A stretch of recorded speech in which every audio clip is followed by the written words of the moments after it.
This past month, I've been reflecting on solitude and mental health and how important it is to have a strong net of friends to support you.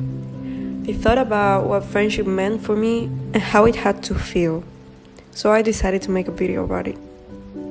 Reflecting on what friendship means to me, I discovered that these bonds are supposed to be a source of peace and comfort to us. At the end of the day, friends are one of the few relationships we can choose to have. And they are who we choose to share our life with, both the great and the not so great moments. So I realized that friendship should feel safe, loving, caring, sweet and vulnerable. Almost like a big bubble where you can be yourself and be loved just for that.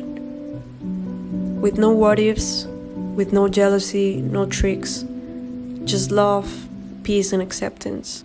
I feel like for me, in a friendship, you don't have to worry about your actions, like thinking about, ooh, if I do this, maybe she's gonna have this reaction. Sometimes it happens to me that I do something and I'm like, they look at me in a certain way, or I don't receive the answer that I thought I would receive, and I'm like, ooh, what I did wrong? Like they didn't, I don't know, maybe what they thought that I was stupid or that I'm weird. Like I think in a good friendship, you don't feel like you're being judged or you have to control your behavior and what you're saying and what you're doing, because you know that people accept you for who you are and even your little quirks and weird stuff. And I also feel like in a good friendship, you're not scared to tell the other person, like even in a relationship, like communication, how you feel. It should be like a place to kind of like relax and charge on, not like drain you more. Yeah. For me, friendship is like something that really feels easy and that peaceful, maybe is the word, like pure, peaceful.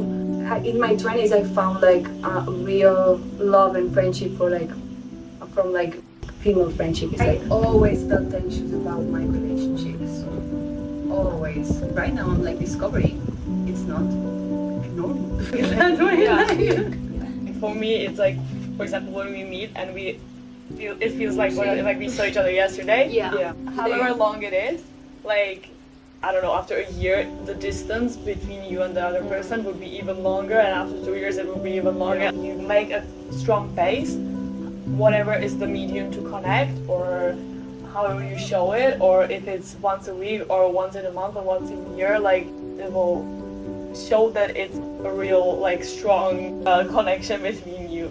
That's why I feel also like you cannot maintain a deep bond with someone if you don't kind of show that part you're scared to show.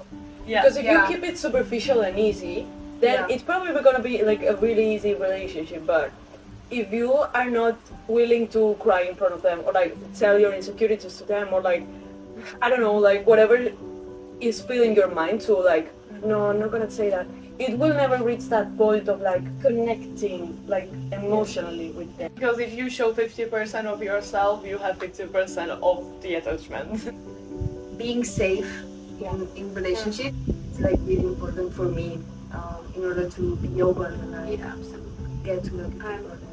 I don't trust people easily, or like before saying something that goes over, the superficial things, I'm like, should I trust you? Should I? Are you gonna say something to someone else? I also think that for the 20s, what I'm hoping to preserve them, one of them is already, like, for example, living with her boyfriend, and like she has this clear, focused and steady life, and then there's other people that still haven't figured out anything. But I hope, and I really hope, that these differences, especially now, don't break us apart, In life we can still, like, if it's our friend, we will listen to their situation, and even if we're not living the same, try our best to understand, to be there for them. I'm still in a phase where I would say I'm, like, grateful for any kind of new or old friendship, either if it's going well or not,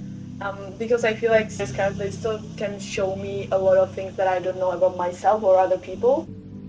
If I see it's not working out, I'm gonna find out some kind of lesson out of it and be like, okay, like, for example, that is not what I want my very good friend or my partner or whatever like to be like. We share many opinions on friendship and other topics. We are all still on our 20s, figuring out who we are, what we value, and learning to stick up for ourselves. We are slowly learning how to be adults, how to set up boundaries, deal with grief, or even be okay with the idea of being the bad guy in someone else's story. But while we learn all of that, while we find our place in society, having a shoulder to cry on makes it less scary. Here lies the importance of building friendships that actually feel like you want them to feel. Because in the end, what you are building is a net of support and a soil where you can learn, nourish from, and grow. I wouldn't be who I am if I never met my girls. If I wasn't brave enough to cry with them and open up completely with them. For welcoming me in their room at night, listening to my problems over and over, cooking for me when I needed to, and sharing a part of them with me, despite how scary that might be.